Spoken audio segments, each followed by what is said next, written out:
topic of the discussion with Dr. Dung yesterday was, well, not with him, but with the teacher, Mhm. was revolving around the aging population Mhm.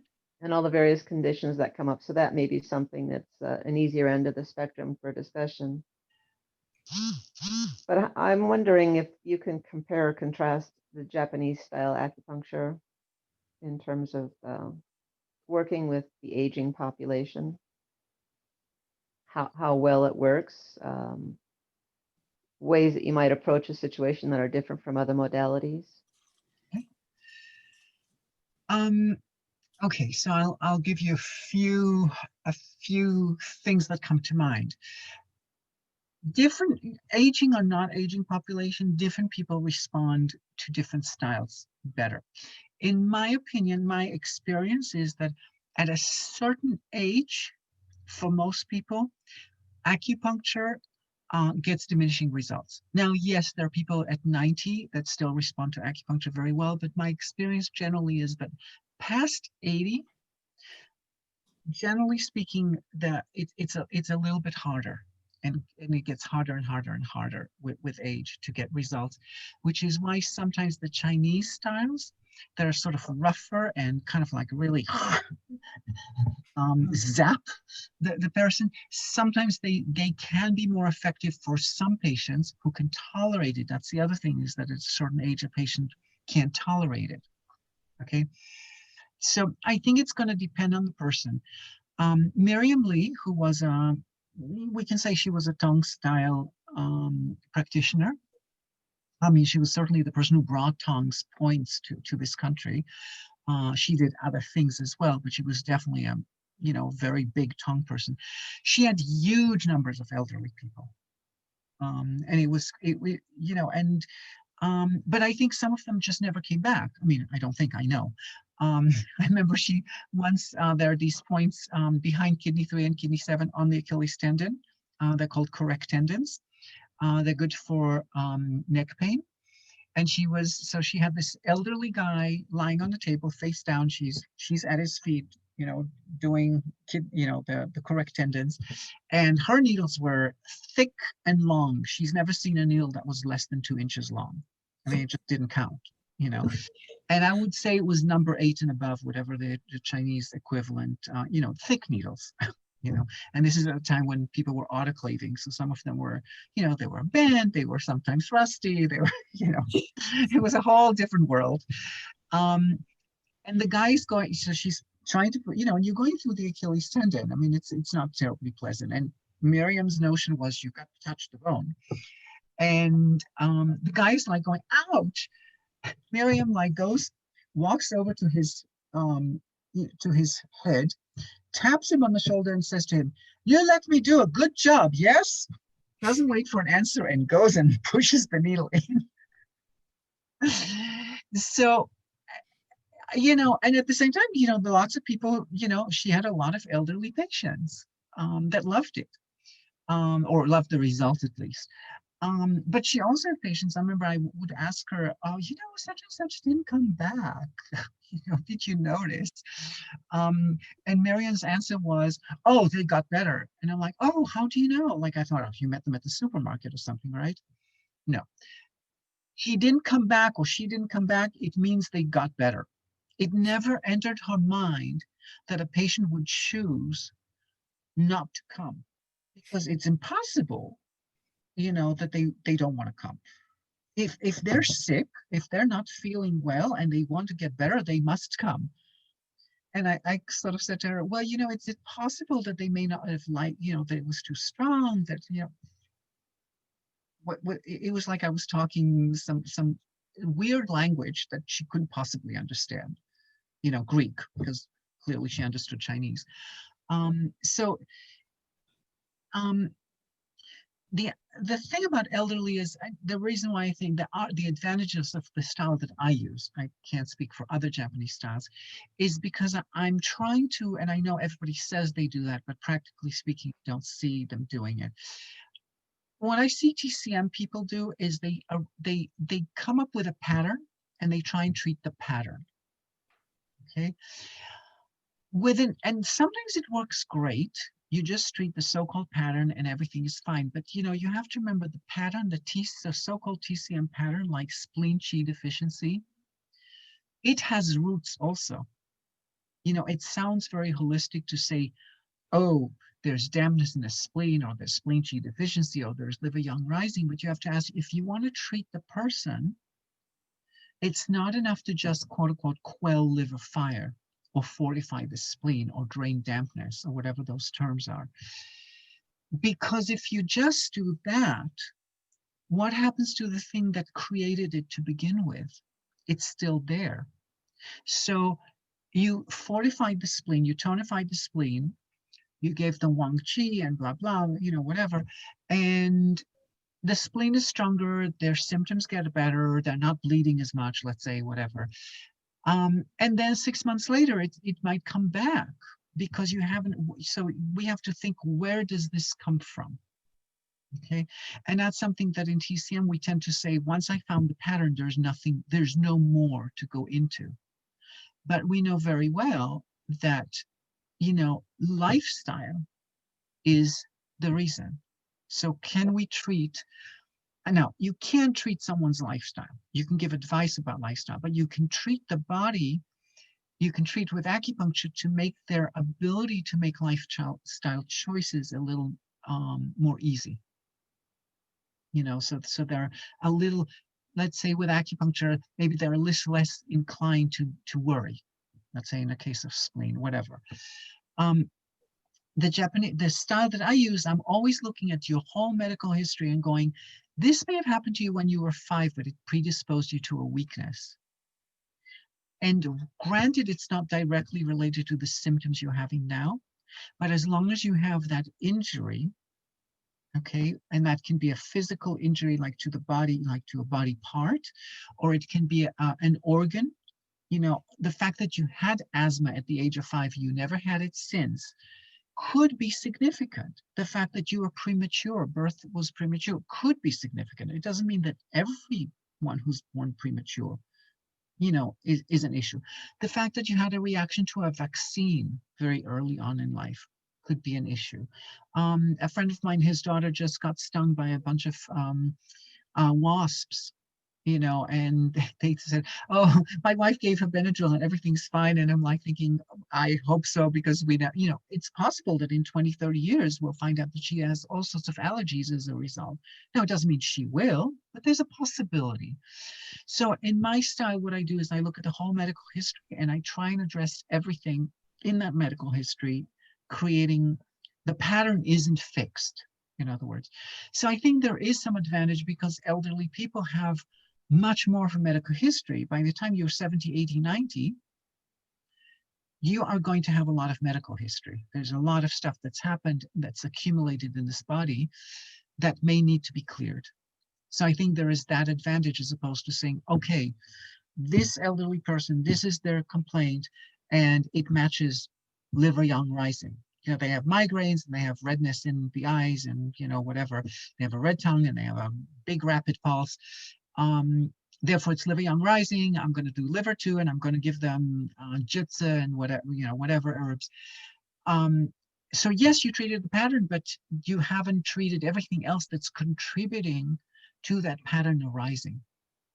So that's where I personally, of course, I think my style has advantages. Why wouldn't I? That's why I do this style.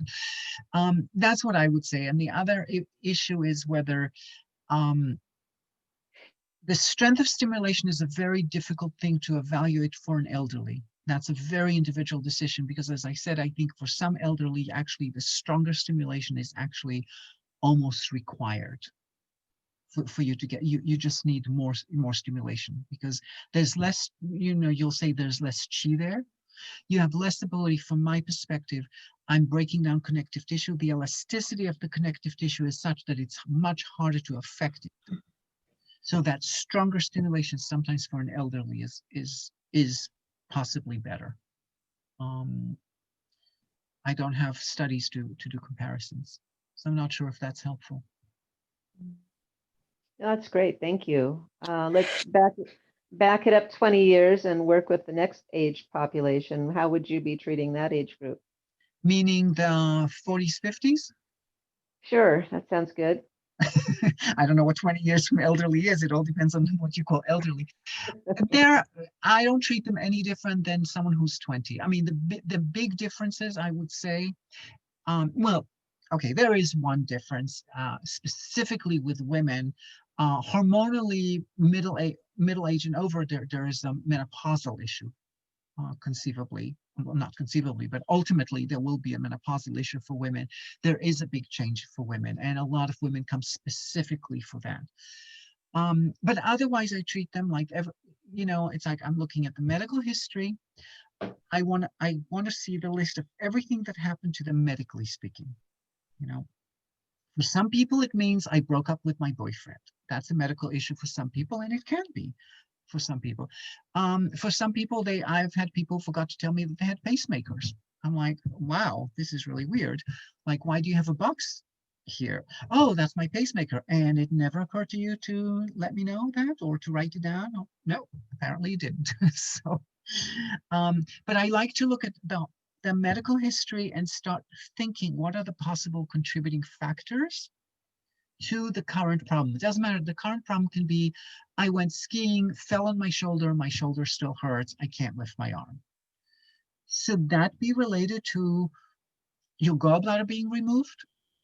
Hell no, according to Western medicine. It's not supposed to have any relationship. For me, it might, because many people fall skiing and nothing happens to their shoulder. Okay. Or the shoulder hurts, but 3 months later, everything's fine. They don't seek an acupuncturist 2 or 3 years later after the injury. Do you see what I'm saying? So I'm always looking at the medical history, and then my way of diagnosing is through the medical history, and I palpate the body. So yes, I take a pulse. The pulse is meaningful to me to some extent, except I'm not a terribly good I'm not the most subtle pulse taker there is ever been. I'm not the kind of person who can take the pulse and tell you, oh, when you were 16, you were taking anti-inflammatories, and I don't have that kind of capacity. There are definitely people who can. So I palpate abdomen, neck, back. I palpate the body as a way to find out if there's any holding patterns. And then I have a way to label some of the areas that I find. Some of them I don't. Not every inch on the body directly has a name to it as reflecting blah, blah, blah. Okay, so if we take the example of the gallbladder should reflect under the ribs on the right side when you tap. Should, but it might not. And there are people who might have it and don't have any gallbladder issues. So you can't always make the 100% correlations between the reflex zone that you find pressure pain on and the official diagnosis that it's supposed to connote, but you start with that.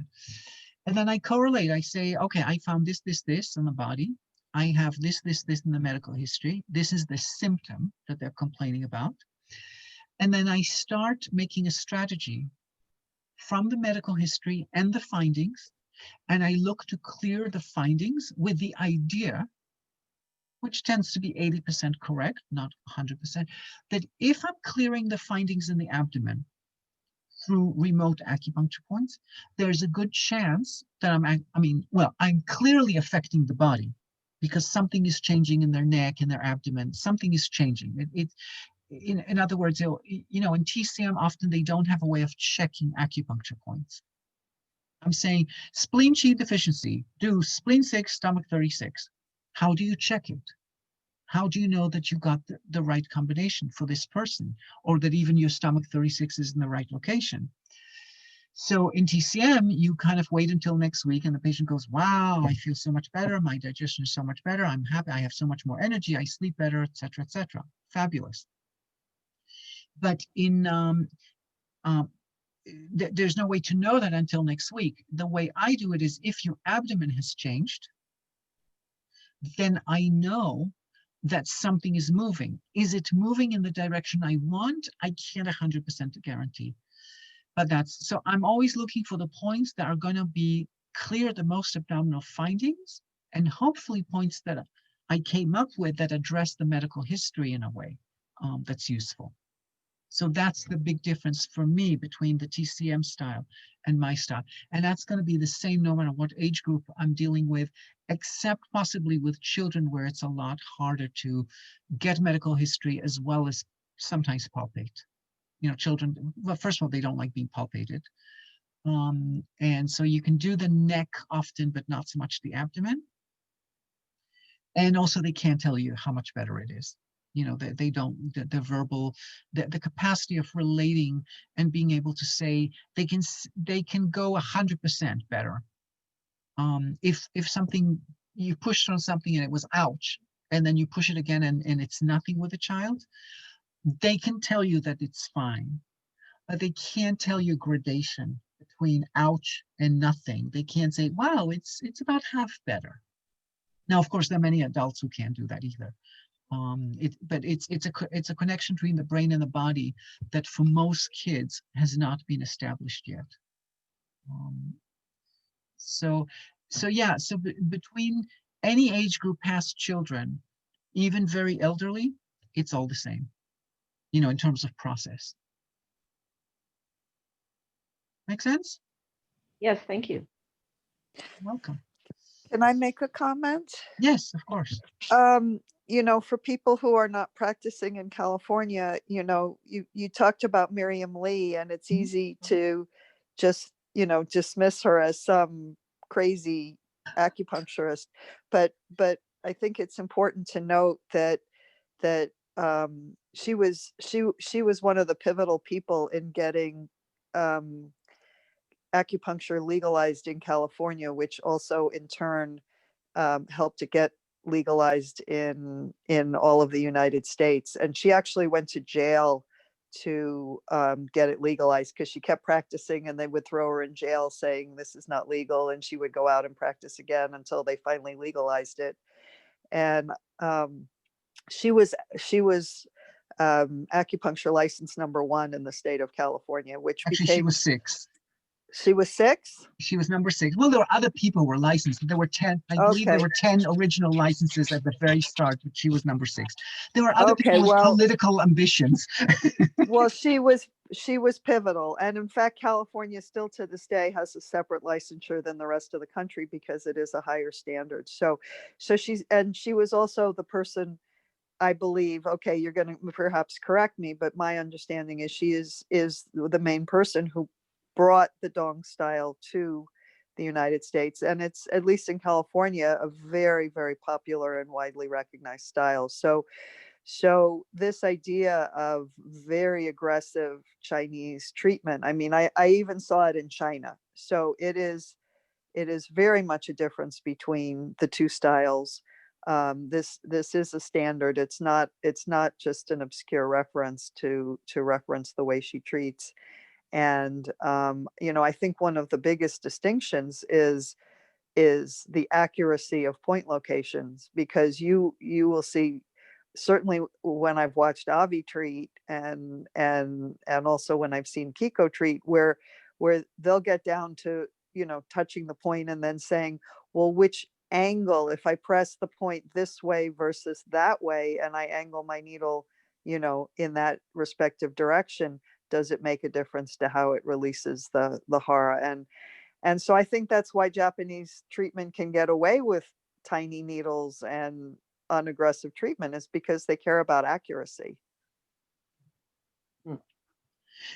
And to be fair about it, I think it's also we're literally I think this is a really hard thing to know. I think the Japanese styles, especially that, you know, when you talk about very thin needle or very small insertion, some people don't insert at all, by the way. You know, there's you know, there are needling styles where you're just kind of like tapping the needle and just touching, you know, taking the tube out away. The needle is not in the skin, and you're just manipulating the needle, and you can get chi flowing that way. I think we're actually considerably using different tissues altogether. Okay, so acupuncture can actually be more than one thing. You know, when people do research on acupuncture, so for example, there are the people who say, oh, acupuncture is all about nerve conduction or blood flow, or, you know, and then the people go, no, it's about this and it's about this. For me, it's about I believe, and what I'm targeting is the connective tissue. Connective tissue exists everywhere. And for me, it's when the connective tissue, what happens if the connective tissue is not aligned and it globs, it creates congestion, which, sounds very Chinese, right? And then the needle basically breaks down the globbing of the connective tissue and realigns it. So just like any other molecule, or, when it's aligned, it's going to be able to transmit. Okay? A laser is passed through a prism because it can transmit, it can focus the rays. An opaque plastic is all globbed up molecules, and the more the molecules are aligned in plastic chemistry, the less opaque the plastic is going to be. So it's that's what I believe I'm doing. But then there are people who are, when they talk about touching the bone, and it's a whole different ballgame. They could be working with so for example, we know, for example, trigger point therapy, or dry needling, they're definitely different. They're also different than the Chinese style to some extent. Or, I can't speak for the Chinese style, but they're working with a different idea of what they're trying to do. They're trying to get into a muscle knot and basically work it out in a way that's going to be a lot harder to do with your thumb. And effective, non-effective is it's up to the practitioner and the patient, although the patient often doesn't know. So they're not always making a conscious choice about who they're going to. But as a practitioner, like I said, I did train with Miriam. I used to go to Miriam, once a week for a few years actually, to be in her clinic. I also went to other people who are very Chinese. I've made a conscious choice.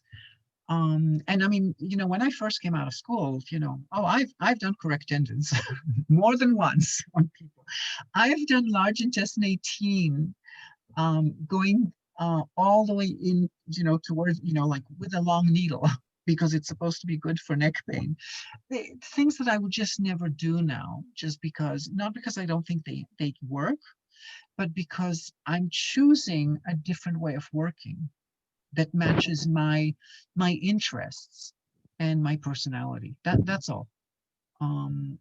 It's like, I think if you compare someone like Miriam Lee, who, by the way, was truly the barefoot doctor kind of person. She was a midwife. She taught her the whole thing herself.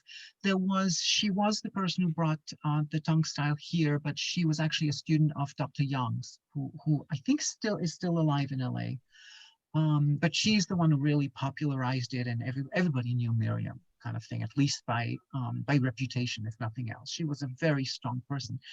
You compare someone like Miriam to a very high level, very successful, that people in Japan, and Miriam would see 9 people an hour. Okay. By the time I knew her, she was only working 2 hours a day. She was, she was older, and she didn't want to work much, but it was 9 people an hour. She had 9 beds. They all came up on the hour, and she treated them, pulled a curtain, moved to the next one, and then 45 minutes started pulling them all out. And then by the next hour, she was ready for the next lot. But, at our height, a few years prior to that, she was treating possibly 100 patients a day. And there are people in Japan who do the same thing, also treat something like 100 patients a day, and even more, I hear. I don't know how they do it. It's beyond my capacity. But I think if you compare, like, some incredible names in Japan and incredible names in Taiwan or China, I don't think you're going to say, oh, this one gets better results, like for 100% all the time. I think you're going to come out and say, wow, they're both amazing. They're amazing. They're really good at what they do. And then you have to it's a little bit like choosing, do I want to play the violin, or do I want to play the cello? What kind of music, what attracts me in this world? So I don't think it's a question, that there are amazing people on both, in both styles. And I know practitioners who are very good, and they look at what I do and they go, you know, that's really cute. There's no way I can I can't do it. And I remember thinking the same thing. I remember looking at a #1 needle, which is what I use for the most part, except when I do feet and face or something, and I use thinner needles. I use the 0.12. Okay. And I looked at a #1 needle and I thought, my God, how do you use this? There's nothing, you can't do anything with a #1 needle. I mean, #3 was thin for me, and I never use a #3 now. My standard was a #5 when I came out of school. That was like, I mean, that was a thin Chinese needle. Okay, so I think it's just, you can't always do the comparisons, and also, and that's one of the problems in that if I'm reading like a case study from China, and they say these points are really good, and now I'm talking about acupuncture, not herbs, obviously.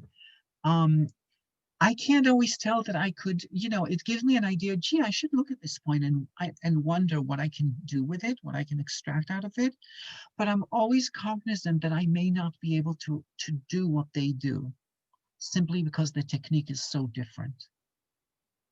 You know, that, you know, some things you can say that are the same, but some things you just can't, you know, if you're not willing to needle aggressive, quote unquote, aggressively, you may not be able to do it. So a lot of the tongue people, the tongue and the tongue people, their needles are thicker, and they, you know, and they're okay with it, and they attract patients who are okay with it.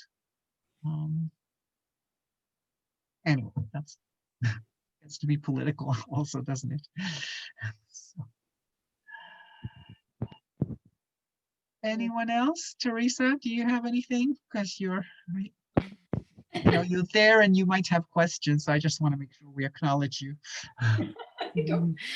No, nothing specific coming to mind at the minute. Okay, fair enough. Still working towards becoming efficient. It's a challenge. Changing from one style to the other is my challenge, but I'm a bit closer to it than I was last month, as opposed to the month before that again. So I'm slowly navigating, Avi. So next time you meet me, I might actually have it together in my have it together enough. It is a lovely style. I really do like it. It's lovely to practice it. And the feedback is lovely and very affirming when you're getting something right. Don't get attached, Teresa. Exactly. No, so, I mean, you know, they don't always, it's very, although I will say most good practitioners that I've met are very ego-driven. You know, they say it's for the patient, but you know that it's about them. And so, you know, there's something good about it, but you also have to, you know, there is something very affirming about, wow, it's gone, you're a genius. You know, you know, there's something, you know, your ego just like, you know, you just feel cool, you know, and it motivates you, and yet then you do more. And then, you know, that's a big attraction of the style. Absolutely. But also to accept, and you know, I'm not saying suppress that feeling, no, but accept the fact that that feeling comes in some treatment rooms, and in other treatment, there'll be a treatment room or a patient or whatever, where you can't get it, and it's okay. It's all right. You know, so, you know, it's just because you didn't get that doesn't mean you won't get results or you're not doing a good job. So, but yeah, that's one of the wonderful things about the style is you're getting this feedback, immediate feedback. Yeah, I suppose it's that. And, you know, particularly in time of COVID, there's a certain maybe increased pressure in getting results because people are coming in, certainly the people I'm seeing at the minute, are really reflecting the increased stress of living with COVID and what life is like now. And I've seen that over the last 3 or 4 months more, I think, even than in the beginning. So I suppose I know what you're saying. And one would feel a bit under pressure because you really need, you know, you really want them to you know, to get responses for themselves that they are, you know, that they're a bit happier with themselves. A lot of anxiety out there, a lot of stress with working from home for a lot of the clients in all kinds of ways, physically and mentally. Yeah. So one of the challenges that we're all going to be facing, because I think most of us are not working at full capacity yet. At some point, and assuming that we will, because it's hard to know if we're about. It looks from what I hear, it looks like that in Europe too. That there's we should be getting ready for the second wave. That it looks like the numbers are rising. Is my understanding. So at some point we're going to have, we'll be able to sort of look and say, okay, pre-COVID, these were common findings, say in the body, in the abdomen and the neck, etc. Post-COVID, we've lost some of these, and we have quote unquote gained.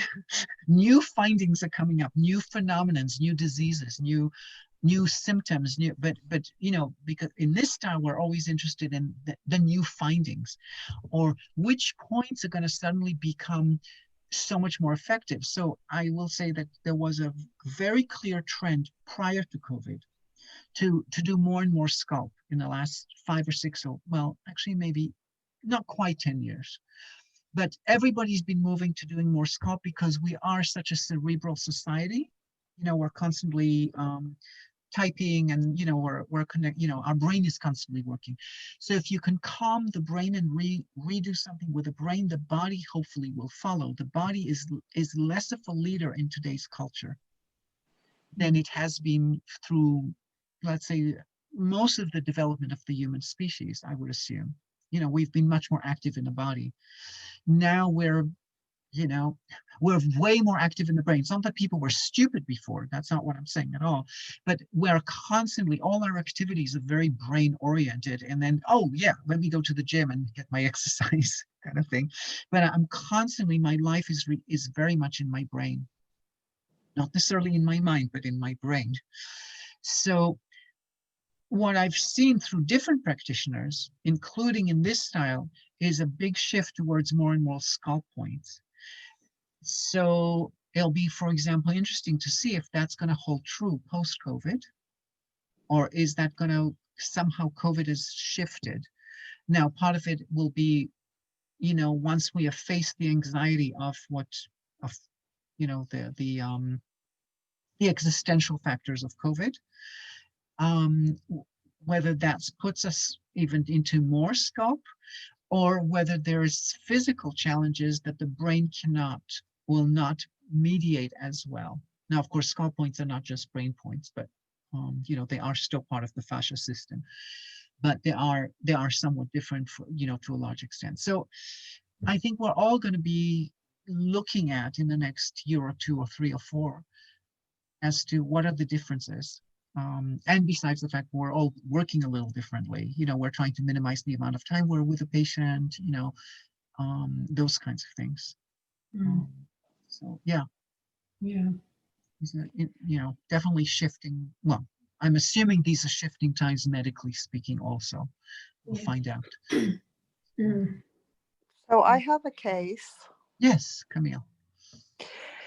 So we were talking, I believe it was last week or the week before, about rashes that wouldn't go away. And so this woman, I think she's about 60, if I recall correctly, maybe 65.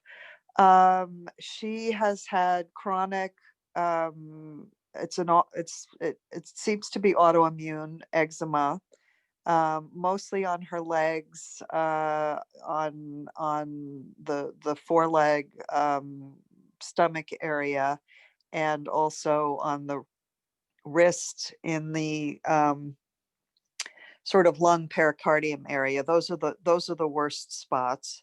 And when you sorry to interrupt, when you say foreleg, is that the equivalent of a forearm, meaning the lower leg? The lower leg, yeah. Mostly in the stomach area. So stomachy area. Okay. The other parts of the history is that she has had abdominal surgery. I don't even recall now what the original reason was, but basically the entire ren line below the belly button to the pubic bone is keloid. She also has some keloid scars going out from the belly button to the left. I mean, her abdomen is quite scarred. She has, in terms of, oh, and then the major finding in the HARA is in the liver area. And often it's not only tender, but like if I hold my hand above it, I can feel like energy coming off of it, heat coming off of it. And liver area means right side liver 14 under the ribs area? Right. Okay, Mhm. just want to Yep. make sure we're all Okay, speaking the same language. so that's the primary HARA finding. In terms of other medical history, she's allergic to almost any food there is. So the rash flares up when she can't stand eating the same, X number of foods anymore, and she starts eating other things, and then the rash flares up. So she feels gluten sensitivity. She also is utterly sensitive to anything containing sulfur, so eggs, onions, all those sorts of things. She's so sensitive to sulfur that once when she was on vacation, there was a volcanic eruption. She was in Hawaii, and it actually hospitalized her just from Wow. breathing the air. She also has many, many bouts of cellulitis. If she gets any kind of slight crack or cut on her lower legs, it'll almost always land her in the hospital with cellulitis. Medical history: mom had MS, and also drank while she was pregnant with the patient.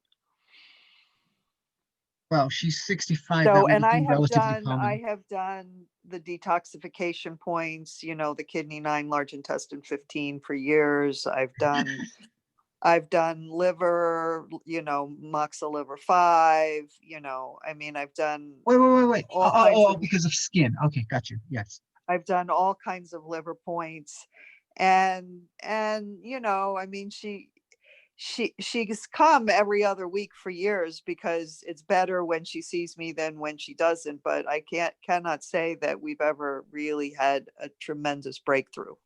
Okay, so let me ask you. So unfortunately, we do not have the reason why she had that crazy abdominal surgery. So we're lost there. Was it gynecological by any chance, or was it? I seem to think it was not. And one other aspect of the surgery is that it has created intestinal adhesions that Ah, she still has to this day. And we've worked on the adhesions, and I've needled her scars and moxa her scars and all kinds of things. So let me I ask you. apologize that I don't remember that original piece, but I No, think you got that.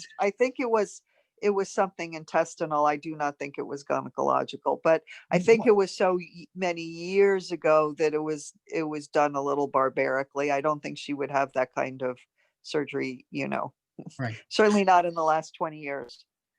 Got you. Well, and it could have been some sort of emergency situation. I mean, where it wasn't a choice or whatever. But let me ask you, so do you know if she's had the food allergies her whole life? Yes, she has. Okay, so that will be. And particularly the sulfur allergy, yeah. Okay, fair enough. Okay, so here's some things to look at. Now, is it possible that her liver got affected? Yes, if she's 60 or 65, were women drinking when they were pregnant in that era without anybody being too kind of like, what the hell are you doing? Right, that's exactly that that was exactly probably the more situation. common at the time. But it's still women to kind of, a lot of women didn't. In other words, what I'm suggesting is that there's a possibility that mother may have been some sort of alcoholic, functional or otherwise. I don't know. Well, and even at a very young age, her mother was so sick that she was the caretaker even when she was a little girl. Because of the MS. Because of the MS, yeah. Right. And her mother died when she was very young. Oh, okay. Yeah. So I basically started with the option of this is, and treat this as if this is a liver that got affected by alcohol, creating all these allergies. Okay, I mean, I'm going to start as that is an option So usually people like that, usually, like they may say, I never drink, but I have parents and grandparents and great-grandparents, they all like great drinkers. You know, it's like, Mhm. you know, they often will have pain on liver 2 on the right side. So that's a liver 4, liver 8, as opposed to other things. Now, when you're Okay. saying she had an intestinal issue, the other thing I would ask, I'm just curious, does endometriosis come into this? I know it wasn't supposed to be gynecological, but endo often affects the intestines. No, It no, wasn't. she's never reported anything like that. And Okay. I will also say that she is an incredibly hardy person. Mhm. Like she owns a huge property with with all of these fruit trees and gardens, and she's out there working hard Mm. every day. I mean, she's one of the toughest, strongest people I know, Okay. but also the most delicate. Like like suddenly it's like, oh, I didn't hear from you last week. You were in the hospital. So it's there's a real dichotomy. And even though she does all that physical work and is stringent about her diet, she's extremely overweight. Ah, okay. That was my next question, is what's her body type? Okay. So there is a good I mean, everything seems to suggest that there is a possibility in the liver, but it's not the only possibility. And of course, the super sensitivity, which also can be the cause of allergies, is that there's something screwed up in the nervous system. Okay, so one can conceivably treat it as an autonomic nervous system.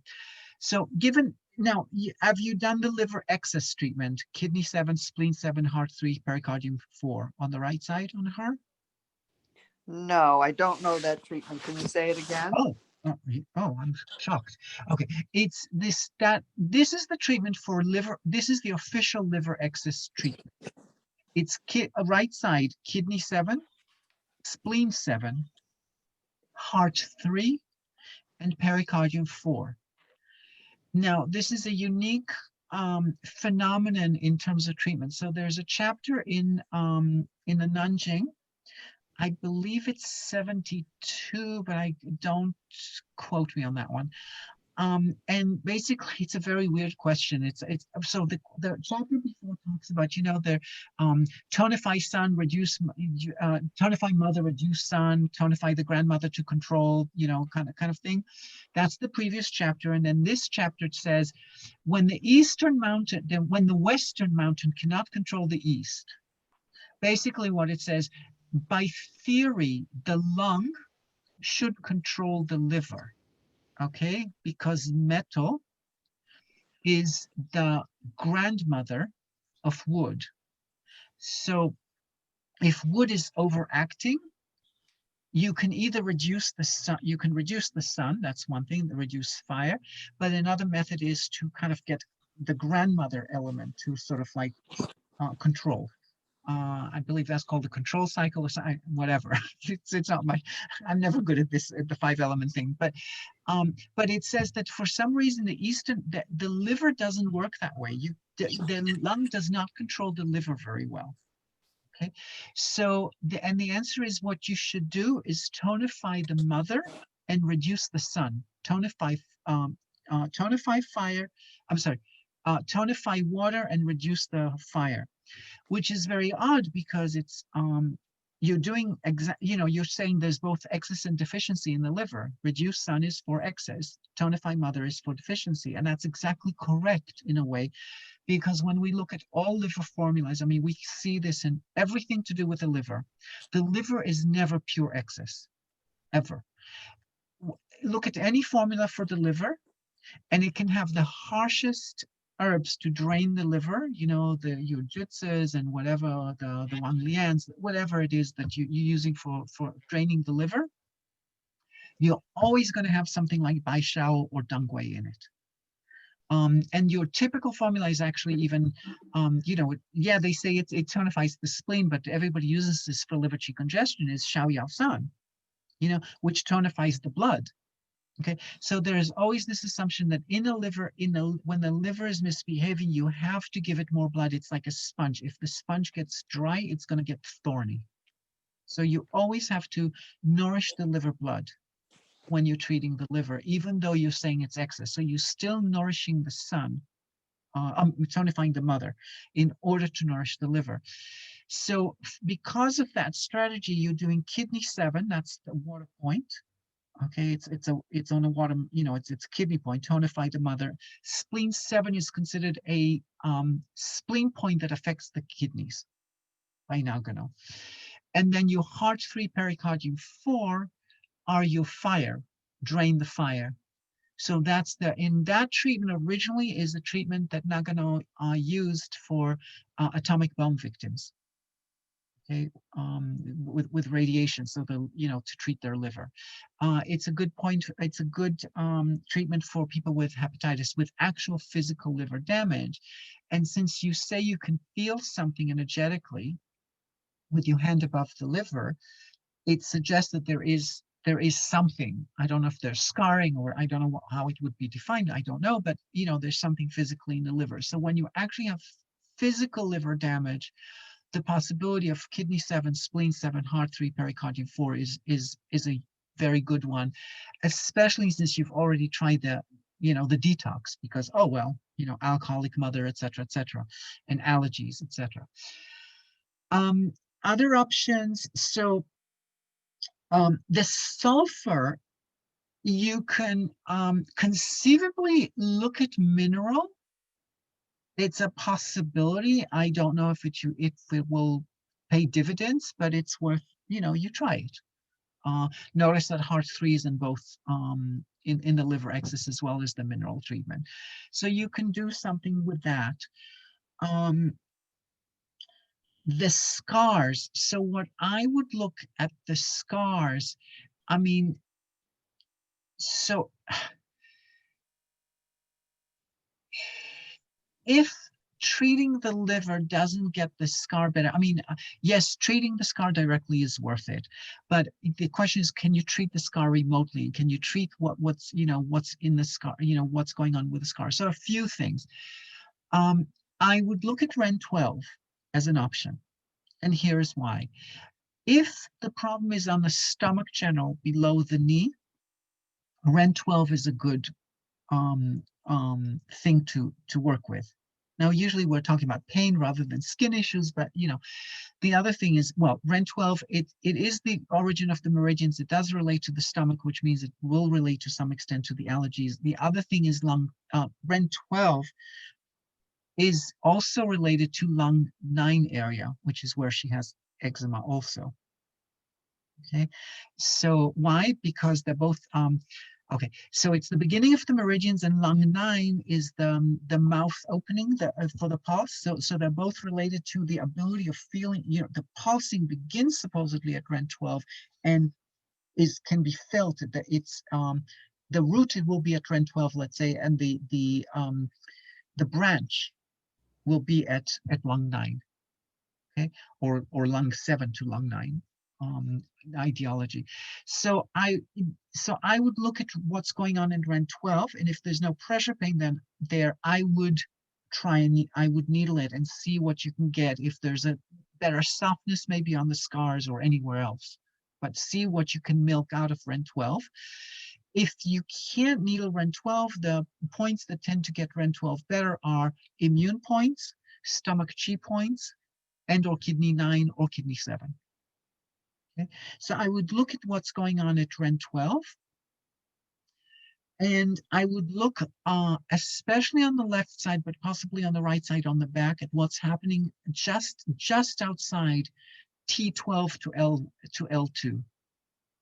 Okay, that often relates to food allergies.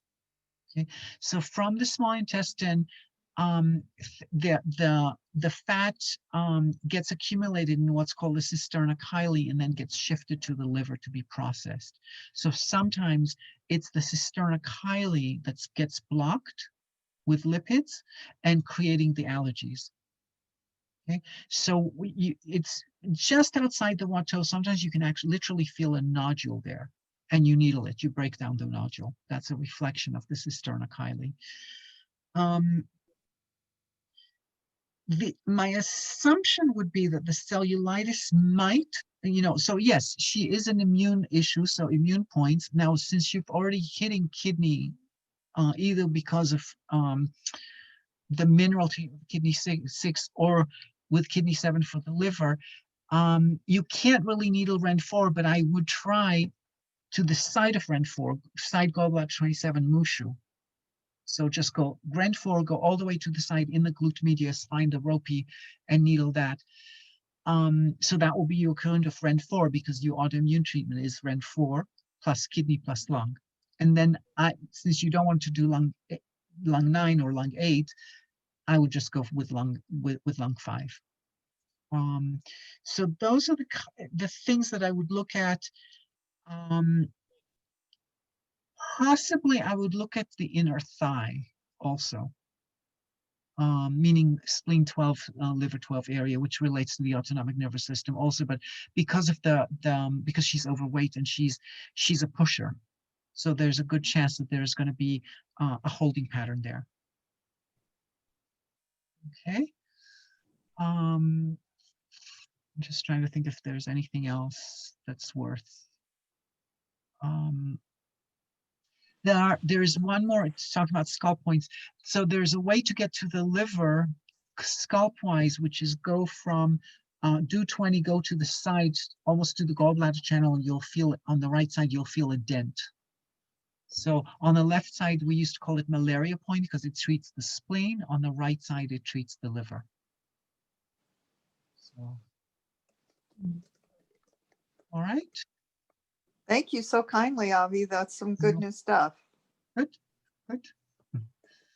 So anyone else before we end? All right. Well, enjoy your week. Yeah. I was going to say something about, but we don't need to discuss these things. Have a very good week, Avi. Thank you. Thank you. Thanks, Avi. A week is a long time in politics. Yes, it is. Yes, it's a whole different. We are in a whole different world now, and people are wearing masks where you never thought a mask would see the day of light. What can I say? It is incredible. No, I just had a patient earlier this morning who just told me how, all the statistics show that only people over 90 get really sick. And I'm like, oh my God. And then I said to him, and by the way, you had a valve replacement. You do realize that you have a comorbidity. And he looks at me like I'm from Mars. I'm like, oh my God. It's like, don't you get people, I'm not suggesting, and he goes, well, we have to live our lives. Yeah, I didn't say go kill yourself. That wasn't what I was suggesting. So yes, things are shifting in rapid order, and they may shift in rapid order this week in directions that I may not want to see, but Yeah. but we do what we can. So, and I'll shut up now. All right. Okay. Thanks, Abby. Thank you, Abby. Thank you. Thank you. Bye. Okay, Yeah, bye-bye. thank